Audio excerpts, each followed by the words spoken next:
The car still smelled faintly like Daniel's coffee. That was the first thing I noticed when I opened the driver's door. 3 weeks had passed since the funeral, and I had spent most of that time doing what needed to be done. Closing accounts, calling insurance companies, sorting clothes into boxes, answering relatives who kept asking whether there was anything they could do. There was always something to do. That morning, it was the car. I had finally agreed to sell it. I told myself there was no reason to keep paying insurance on a vehicle nobody would drive, but I still sat behind the wheel for nearly a minute before starting to clear the glove compartment. Daniel had always kept things in order. Registration in the blue envelope, sunglasses in the console, charging cable wrapped neatly instead of tangled. Even as a teenager, he hated losing things. I was reaching beneath the driver's seat for the registration envelope when my fingers struck something that didn't belong there. A small fabric pouch had been pushed into a narrow compartment beneath the seat rail. I pulled it out. For one absurd second, I thought it might contain spare keys. Then I loosened the drawstring. A gold ring slid into my palm. Not a new one. A wedding band. The surface was scratched and softened by years of wear, the kind of wear that came from someone living with it on their hand. I stared at it. Daniel had never been married. He had never been engaged, as far as I knew. There had been girlfriends years ago, a few dates he mentioned and many he probably didn't, but no fiancé, no ceremony, no spouse waiting quietly somewhere outside the family. I knew because I had handled everything after he died. The hospital paperwork, the funeral arrangements, his employer, the legal documents. There had been no husband or wife. No one had stepped forward. Yet I was holding a wedding ring Daniel had hidden in his car. I turned it over slowly. There was an engraving inside, but age and scratches had blurred most of it. I could make out a letter, perhaps an M, and something beside it I couldn't read. My first thought was not that Daniel had secretly married. It was worse. What part of my son's life had I buried without knowing it existed? I sat there with the ring in my palm, listening to the quiet ticking of the cooling engine from the car parked beside me. I could have called my daughter Claire. I could have called Daniel's friends. Instead, I looked at the ring again. Daniel did not hide meaningless things. If he had wanted this band mixed with his ordinary belongings, it would have been in a drawer at home, not wrapped in fabric and pushed beneath the driver's seat. There was a tiny stamped mark near the engraving, a jeweler's mark, and suddenly I remembered seeing that same name before, on one of Daniel's receipts. Upstairs, inside the box of papers I had not finished sorting. I carried the ring upstairs in its little fabric pouch and set it beside the box of Daniel's papers. For the past 3 weeks, I had been sorting those papers by function. Insurance, taxes, utilities, work, receipts. Daniel had made the job easier than it had any right to be. Most folders were labeled, and even his loose documents had been stacked rather than shoved into drawers. I opened the receipt folder. It took less than 10 minutes to find the jeweler's name. There were 3 receipts from the same small shop, spread across roughly 18 months. I laid them beside one another on the dining table and read each carefully. None was for the purchase of a ring. The first listed cleaning and inspection. The second mentioned a resizing consultation that apparently had never been completed. The third was for a minor repair. That should have made the situation simpler. Instead, it made it stranger. At the bottom of the second receipt, someone had written a note by hand. Evan Mercer, confirmed before alteration. I read it twice. Evan Mercer. The name meant nothing to me. I sat back and tried to place it among Daniel's friends, co-workers, neighbors, anyone he had mentioned often enough that I should remember. Nothing. Then I checked the dates. That changed things. During those months, Daniel had been away on several weekends. Sometimes he said he was hiking. Once he told me he was spending a few days near the coast. Other times he simply said he had plans with a friend. I had never asked which friend. At 36, Daniel did not owe his mother an itinerary. But now those ordinary answers felt different. I looked at the wedding band again. For the first time, the possibility formed clearly enough that I could not dismiss it. Had Daniel married someone without telling us? I almost called Claire. My hand was already on my phone when I stopped. Claire had lost her brother too. I was not going to hand her a mystery and let speculation do the rest when all I had was a ring and an unfamiliar name. So I kept looking. Daniel had stored several old travel guides on the bottom shelf of his bookcase. I remembered them because I had nearly donated the whole stack 2 days earlier. Inside one of them, between pages describing the coast, I found a photograph. Daniel stood beside a man I had never consciously remembered seeing before. The man looked around Daniel's age, perhaps a little older. They were outdoors, with gray-blue water behind them and wind flattening Daniel's shirt against his chest. There was nothing obviously romantic about the picture. No kiss. No embrace. Daniel had one hand in his pocket. The other man stood close enough that their shoulders nearly touched. But there was an ease between them that made me look again. Daniel was smiling differently. Not the polite smile he gave relatives when somebody insisted on taking another family photograph. This one was unguarded. I turned the picture over. Daniel's handwriting was on the back. Evan, Harbor Point. First day, he laughed again. I read the sentence several times. Again, that single word bothered me most. It suggested a before and an after. Something had happened to Evan. Daniel had known about it. More than that, he had cared enough to remember the first day something changed.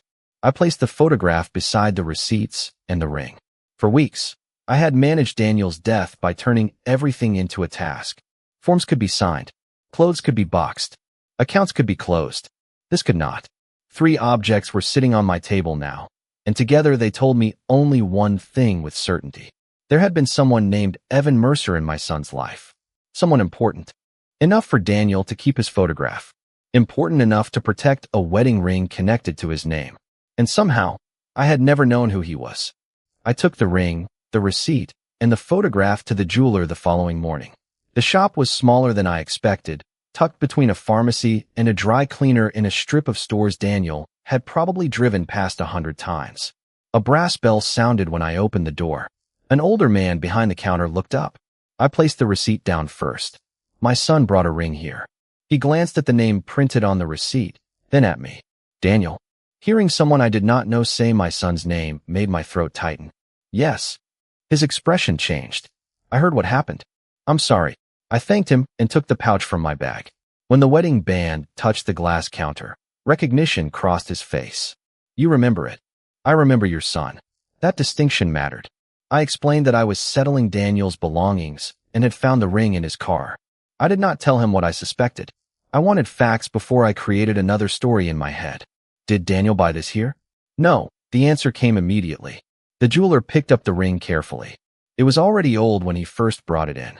That erased the simplest explanation I had constructed overnight. What did he want done? Mostly maintenance. He was particular about it. He pointed toward the worn surface. He didn't want those scratches polished away. Some customers want an old ring looking new. Your son specifically didn't. I remembered the receipts. There was a resizing consultation. He asked what could be done. Nothing was changed. Why not? The jeweler hesitated. I can tell you about work my shop performed. I shouldn't guess about private conversations. It was a gentle boundary, and I understood it. I showed him the handwritten notation. Evan Mercer. He nodded. He came in with Daniel once. That was enough to make the photograph in my purse feel heavier. I took it out and placed it beside the ring. This man. The jeweler looked briefly. Yes. So Evan was real, and whatever connected him to Daniel had also connected him to the ring. I turned the band toward the light. The engraving was easier to see beneath the bright counter lamp. The first letter was definitely an M, beside it was an E. Then a date. I read the year twice. It was from long before Daniel could possibly have been marrying Evan. The theory I had carried into the shop collapsed. Daniel had not secretly purchased a wedding ring for himself. He had been protecting an old wedding band engraved for 2 people whose initials were M and E. One of them was almost certainly Evan. But Daniel was neither. On the drive home, I kept returning to the same question. Why would my son hide another man's wedding ring beneath his car seat? Back at the house, I resisted the temptation to start guessing passwords or searching through anything Daniel had kept locked. Death did not automatically turn every private door into mine to open. Instead, I returned to the things he had left accessible. Cards, receipts, books, the ordinary paper trail of a life. Near the back of a small box of holiday cards, I found an envelope addressed to Daniel in handwriting I did not recognize. There was no dramatic message inside, just a printed holiday card and a short handwritten note thanking him for dinner. But the return address gave me what I had been missing. Evan Mercer, an address less than 40 minutes away. Then I saw the signature at the bottom. Not Evan and family. It read simply, Evan and Daniel. I sat with that for a long time. I still did not know what the ring meant. But I knew something else now. Whatever Daniel and Evan had been to each other, it had not been casual. I put the card back into its envelope and slipped the ring into the pouch. For the first time since finding it, I understood what I could reasonably do next. I did not need to uncover every secret Daniel had kept. I needed to find the person who might rightfully own what I had found, and ask him whether the ring belonged to him. The next afternoon, I drove to the address on the holiday card. It was a quiet neighborhood of small houses with narrow lawns and mature trees. I parked across the street and sat with both hands on the steering wheel, wondering whether I had mistaken curiosity for responsibility. The ring was in my purse. I had brought it because I might need to return it. I had also promised myself I would not hand it to a stranger simply because his name appeared on a receipt. I was still deciding whether to get out when the front door opened. A man stepped onto the porch carrying a canvas bag. I recognized him immediately. Evan. The photograph had been taken years earlier, but there was no question. Same narrow face. Same dark hair, now touched with gray near the temples. He looked thinner than he had beside Daniel at Harbor Point. I got out before I could reconsider. Evan. He stopped. Yes. My name is Margaret. Nothing changed at first. Then I said, Daniel was my son. His face went completely still. For a moment, neither of us spoke.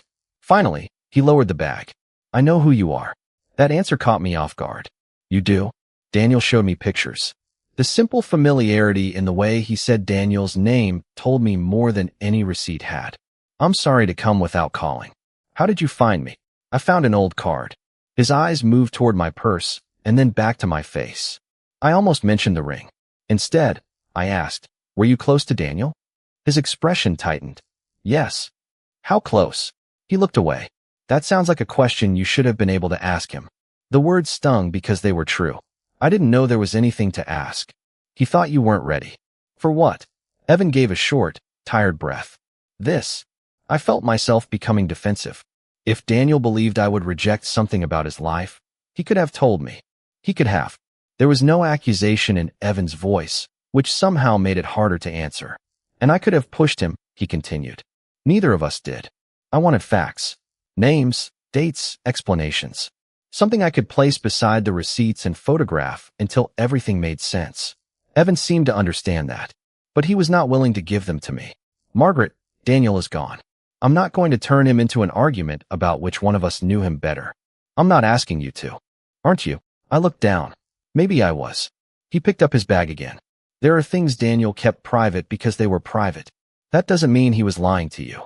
I found evidence that he was hiding something. Evan's jaw tightened. Then maybe you should decide whether finding it means you have to uncover all of it. There was my chance to stop. I could return home, put the ring with Daniel's belongings, and accept that my son had been an adult with parts of his life that did not belong to me. I nearly did. Then Evan's gaze dropped to the travel guide protruding from my open purse. He froze. Is that Daniel's? Yes. I pulled it out without thinking. The photograph slipped partly free. Evan saw it. For the first time since I had approached him, the guarded expression disappeared. Harbor Point, he said. His voice was barely above a whisper. Daniel wrote something on the back. Evan closed his eyes briefly. First day I laughed again. I stared at him. You? He nodded. That was me. What happened before that day? His guard returned, but not completely. The worst year of my life. I waited. He offered nothing more. I understood that pushing would only close the door again. So I put the photograph back inside the guide. I'm sorry. Evan nodded once. I turned toward my car. I had reached the curb when he spoke behind me. Margaret. I looked back. His eyes were fixed on my purse. This time there was something different in his expression. Not suspicion. Fear. Did you find something in the car? I stopped with my hand on the car door. Yes. Evan did not move. What did you find? A ring. Whatever uncertainty remained in his expression disappeared. I opened my purse but kept the fabric pouch inside. A gold wedding band. There are initials engraved inside. M and E. Evan looked toward the ground. For several seconds, the only sound was a lawn mower somewhere farther down the street. It's yours, isn't it? I asked. He looked at me again. You haven't shown it to me.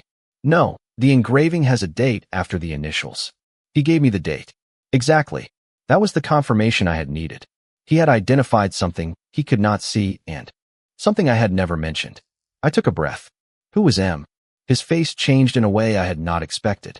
The guardedness was still there, but beneath it was something older. Grief. Michael. I waited. Evan looked past me toward the street. My husband. For a moment, I thought I had misunderstood. Then I remembered the date engraved inside the ring. You were married. For 11 years. The answer rearranged everything I thought I knew. Where is Michael? Evan swallowed. He died. The words were quiet. For years before I met Daniel. I looked down at my purse. The wedding band suddenly felt entirely different. It was not evidence of a marriage Daniel had hidden from me. It belonged to a marriage that had ended before Daniel ever entered Evan's life. I'm sorry, I said. Evan nodded. That year at Harbor Point. Michael had been gone a little over a year. His voice softened. I wasn't doing very well. I went to work. I paid bills. I answered people when they spoke to me. Everyone kept telling me that meant I was doing better. And Daniel? He didn't. I looked at him. He never asked when I was going to move on. He never told me Michael would want me to be happy. He just kept showing up. Evan gave a small, almost embarrassed smile. Harbor Point was Michael's favorite place. I hadn't gone back after he died. Daniel drove me there on Michael's birthday. I thought of the photograph. First day, he laughed again. Daniel wrote that you laughed. I did. At what? I don't even remember. That somehow made it more believable. I pictured my son standing beside him near the water, recognizing a moment important enough to preserve without needing to be the reason for it. So Daniel knew about Michael. Everything. And the ring. Evan's eyes moved toward my purse again. He never had a problem with it. You kept wearing it. For a long time. And Daniel was comfortable with that. Evan's expression sharpened slightly. He never treated a dead man like competition. The sentence stopped me. There were questions I suddenly felt ashamed of having prepared. Had Daniel wanted Evan to remove it? Had they fought about it? Had the ring prevented them from moving forward? Evan seemed to see those questions anyway. Daniel understood that loving him didn't require me to pretend I hadn't loved Michael. I reached into my purse and touched the pouch, but did not remove it. Then why did Daniel have the ring when he died? Evan's expression closed. That's between Daniel and me. But Daniel can't explain it now. I know. I'm trying to understand why my son was carrying your wedding ring. And I'm trying to decide how much of the last private conversation I had with him belongs to someone else. The words landed harder than I expected. I had told myself I was trying to return property. Somewhere along the way, I had started believing that gave me a right to every answer attached to it. I looked at Evan. Why didn't he tell us about you? His jaw tightened. He tried. I stared at him. No. I would remember.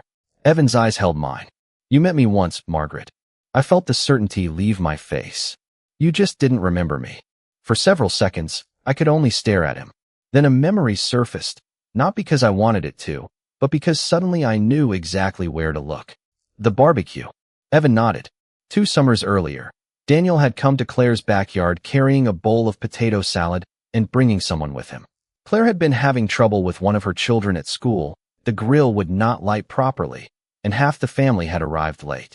I remembered Daniel standing near the patio with a man he introduced as Evan. I remembered shaking Evan's hand. I remembered asking what he did for work. And then I remembered almost nothing else about him. Daniel said you were important to him. Evan said. A fragment returned with painful clarity. Daniel had started, Mom, Evan and I had interrupted him because Claire was calling from the kitchen. Later, when we were all sitting outside, I had referred to Evan as Daniel's friend. Daniel had looked at me. There had been a pause. I had filled it with a joke. Something about Daniel being married to his work anyway. At the time, it had seemed harmless. Now I could see the moment from the other side of the table. Oh God. Evan did not rescue me from it. I didn't know, I said. I know. I wasn't rejecting you. I know that too. That almost hurt more. Then why didn't Daniel correct me? He was going to. Evan looked toward his house. I asked him not to. I frowned. Why? Because I wasn't ready. He folded his arms, not defensively this time, but as if holding himself steady. I loved Daniel. I also still had Michael's ring on my hand. I was only beginning to understand that those two facts could exist together without one betraying the other. I thought about the band in my purse. If Daniel corrected you that afternoon, Evan continued, then suddenly I wasn't just the friend at a barbecue. I was the man Daniel was with. Then there would be questions. How long?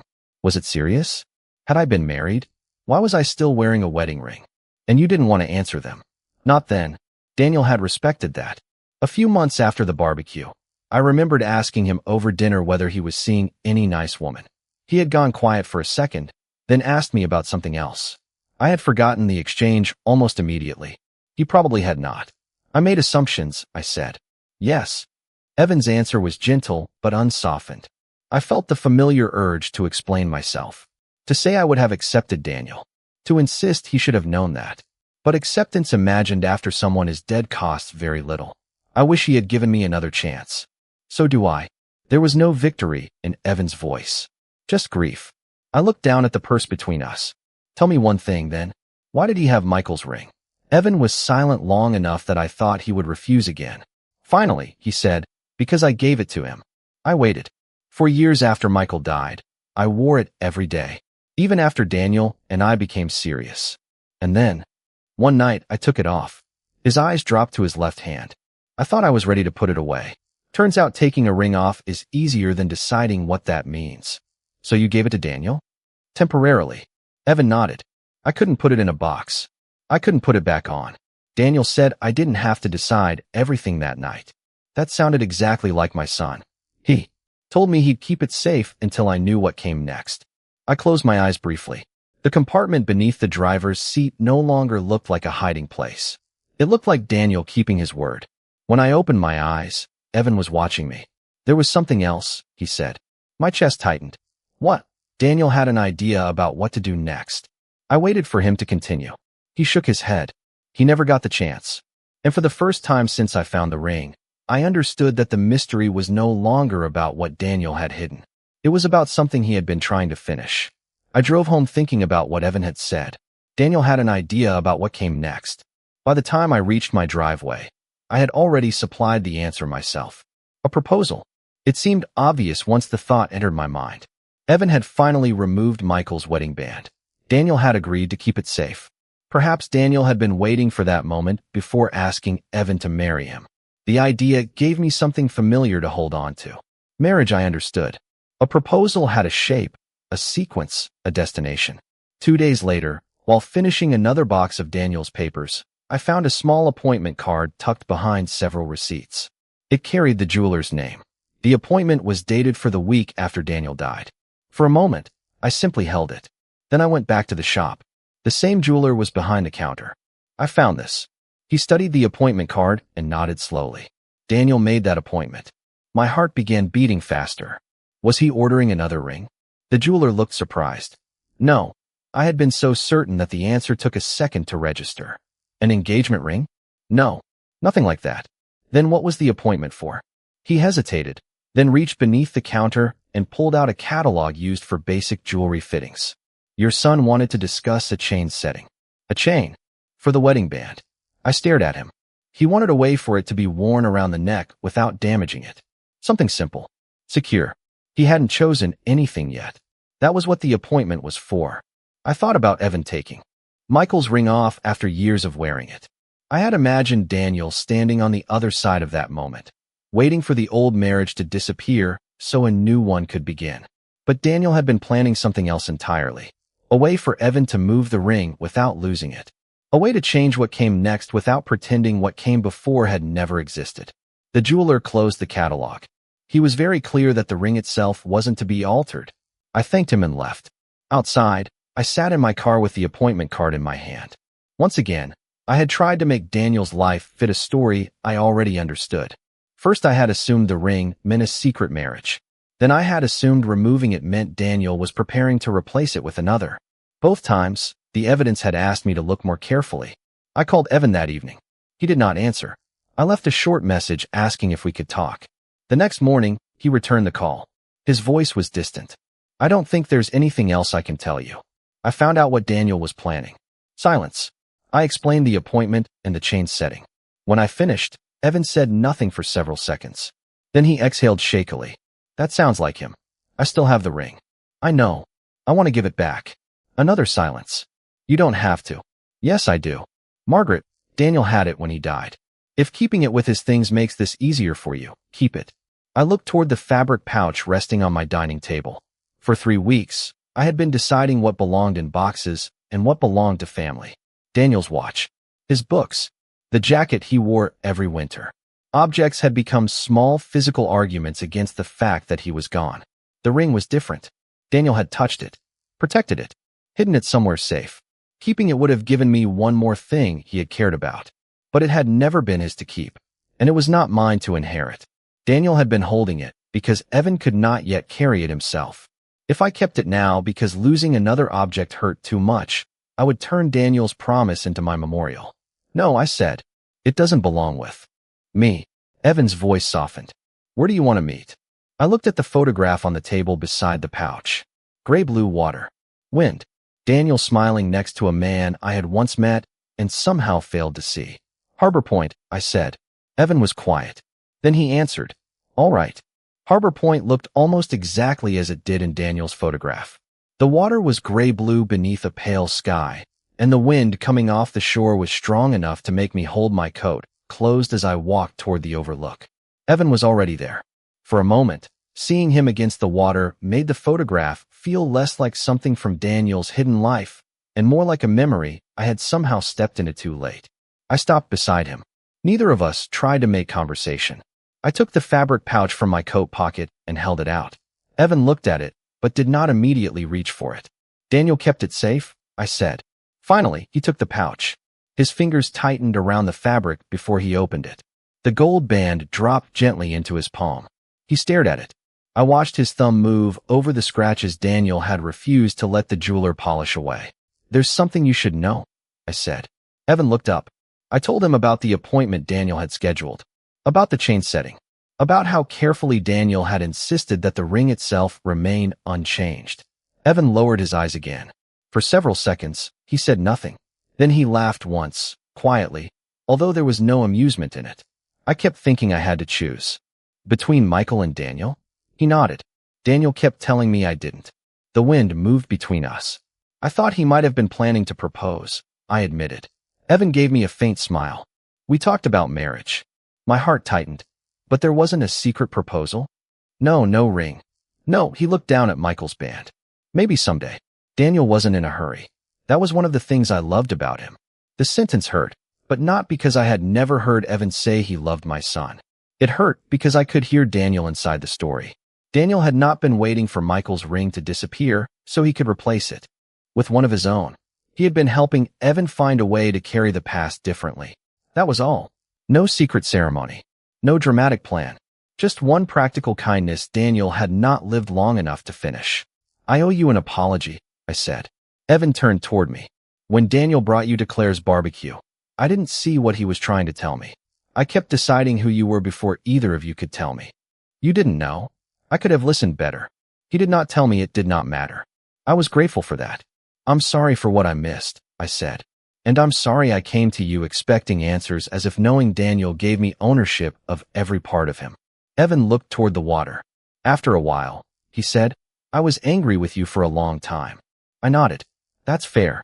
I was angry with myself too. He reached into his coat and removed a photograph. When he handed it to me, I recognized Harbor Point immediately. It was the same day as Daniel's photograph, but taken moments apart. In this one, Daniel was turned toward Evan, laughing at something outside the frame. I had 2 copies made, Evan said. Daniel kept one version. I kept this one. I looked at my son's face. Not a secret Daniel had hidden from me. A moment I simply had not been there to witness. I want you to have it, Evan said. Are you sure? Yes. I held the photograph carefully. For the first time, neither of us was trying to prove who had known Daniel better. We had known different parts of him. Together, those parts made him larger, not less ours. Evan looked at the ring again. Then he reached beneath his shirt and pulled out a plain chain he already wore. Slowly, he unclasped it. His hands shook slightly as he threaded Michael's wedding band onto it. He did not put the ring back on his finger. He did not put it away. He fastened the chain around his neck and let the band settle beneath his shirt. I understood then what Daniel had been trying to give him. Not permission to forget Michael. Not permission to replace him. Just permission to move forward without leaving anyone behind. Evan touched the place where the ring rested, against his chest. Then he looked at me. Daniel would have liked this. I looked out across the water where my son had once stood beside him. Yes, I said. I think he would have. Several weeks later, I sold Daniel's car. By then, Most of the practical work after his death was finished. The accounts were closed. The boxes had been sorted. Claire had taken a few books she remembered borrowing from him when they were younger, and I had kept his winter jacket even though I knew I would probably never wear it. The morning the buyer was coming, I carried the last folder of paperwork outside and placed it on the passenger seat. Then I sat behind the wheel. For a while, I did nothing. The faint smell of Daniel's coffee was almost gone. I reached beneath the driver's seat and opened the narrow compartment where I had found the fabric pouch. It was empty. 3 weeks earlier, that space had frightened me. I had looked at the wedding ring and believed its existence proved there was an entire version of my son's life from which I had been deliberately excluded. I knew better now. There had been things Daniel had kept private. There had also been things he had tried to tell me that I had failed to hear. Those were not the same thing. Evan and I did not suddenly become family after Harbor Point. That would have been too easy. We had coffee once, then again a couple of weeks later. Sometimes we talked about Daniel. Sometimes we didn't. Evan told me small things I had never known, like the way Daniel always ordered dessert and then claimed he only wanted one bite. I told Evan about the summer Daniel was 12 and tried to repair our lawn mower after watching half of a television program about engines. Neither of us possessed the complete Daniel. That stopped bothering me. On my kitchen shelf, I kept the photograph Evan had given me at Harbor Point. Daniel was laughing towards someone outside the frame, caught in a moment I had never witnessed. I no longer looked at it as evidence. It was simply a photograph of my son being happy. The wedding ring was with Evan now. Michael's ring. That answer had been there almost from the beginning, hidden inside the worn engraving I could not read clearly. But the question that mattered had taken longer to understand. Daniel had not secretly married. He had loved a man who had already loved someone else, and he had never demanded that one love disappear to prove the other was real. The ring had been in Daniel's car because Evan had trusted him with it on a night when taking it off was all he could manage. Daniel had promised to keep it safe until Evan knew what came next. And he had, even though he never lived long enough to finish the plan himself. I ran my fingers once along the edge of the empty compartment. For weeks after Daniel died, I had treated every unfinished task as something I could solve if I stayed busy enough. But grief was not paperwork. There would always be questions I could no longer ask him. There would always be years of his adult life that belonged to people and places beyond me. Knowing all of Daniel had never been the condition for loving all of him. A car pulled into the driveway. The buyer had arrived. I closed the compartment and stepped outside. Before handing over the keys, I looked through the windshield one last time. The place where I had found the ring was empty now. Once, that emptiness would have felt like proof that something had been taken from me. Instead, it meant the promise Daniel had been carrying had finally reached the person it was meant for. I handed over the keys. Then I watched the car disappear down the street, carrying nothing I still needed to hold on to.